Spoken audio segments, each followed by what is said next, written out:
আসসালামু আলাইকুম। আমি Shah Mohammad Fayaz Hossain Parvez, project architect, KDC Saleha মহল।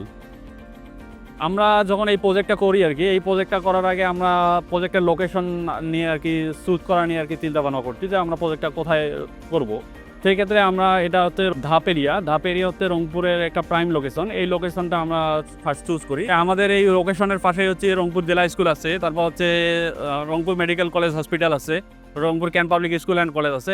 তারপর হচ্ছে পাশেই আমাদের আপডেট আপডেট ডায়াগনস্টিক সেন্টার এবং ল্যাবেড হসপিটাল, বাংলাদেশ ব্যাংক আছে পাশেই। তারপর যে বিল্ডিংয়ের যে ফ্যাসিলিটিগুলো আছে, বিল্ডিংয়ের ফ্যাসিলিটির মধ্যে আমাদের 2টা এন্ট্রি আছে, একটা এন্ট্রি একটা এক্সিট। গ্রাউন্ড ফ্লোরের মধ্যে হচ্ছে আমাদের পার্কিংয়ের ব্যবস্থা আছে, আমাদের 42টা পার্কিং আছে এবং হচ্ছে সিকিউরিটি কন্ট্রোল রুম আছে, সিকিউরিটি গার্ড রুম আছে, ডাইভার্স ওয়েটিং আছে, জেনারেটর আছে, সাব স্টেশন আছে এবং আমাদের বিল্ডিংয়ের মধ্যে হচ্ছে 2টা স্টেয়ার আছে, একটা ফায়ার স্টেয়ার, একটা কমন স্টেয়ার এবং 2টা লিফটের ব্যবস্থা আছে।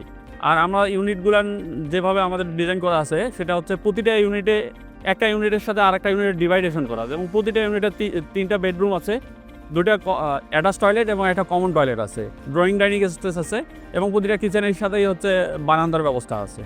এবং আমাদের বিল্ডিংয়ের মধ্যে আমরা যে ওই প্রতিটা রুমের মধ্যে যে এসি আছে, এসির জন্য আমরা এসির ডাক্টের ব্যবস্থা করছি এবং টয়লেটের মধ্যে টয়লেটের যে ডাক্টটা আছে ওটা আমরা ওই টয়লেটের যে পাইপটা স্যানিটারিতে পাইপটা নামছে ওইটা আমরা ওই ডাক্টের মাধ্যমে স্যানিটারি পাইপটা আর কি সরিয়ে তুলছি। আর বারান্দার মধ্যে আমরা যে বারান্দার যে বৃষ্টির যে পানিটা পড়ে আর কি, ওই বৃষ্টির পানিটা আমরা হচ্ছে বারান্দার মধ্যে একটা ট্রাপ দিয়ে ওইটা হচ্ছে একটা ওয়ালের মাধ্যমে আমরা পাইপ দিয়ে ওর আর কি নামাই দিচ্ছি। আর হচ্ছে আমাদের রুফের মধ্যে যে ফ্যাসিলিটিগুলো আছে, রুফের মধ্যে হচ্ছে কমিউনিটি স্পেস আছে, তারপর হচ্ছে চাইল্ড প্লে জোন আছে, ওয়াকিং ট্র্যাক আছে,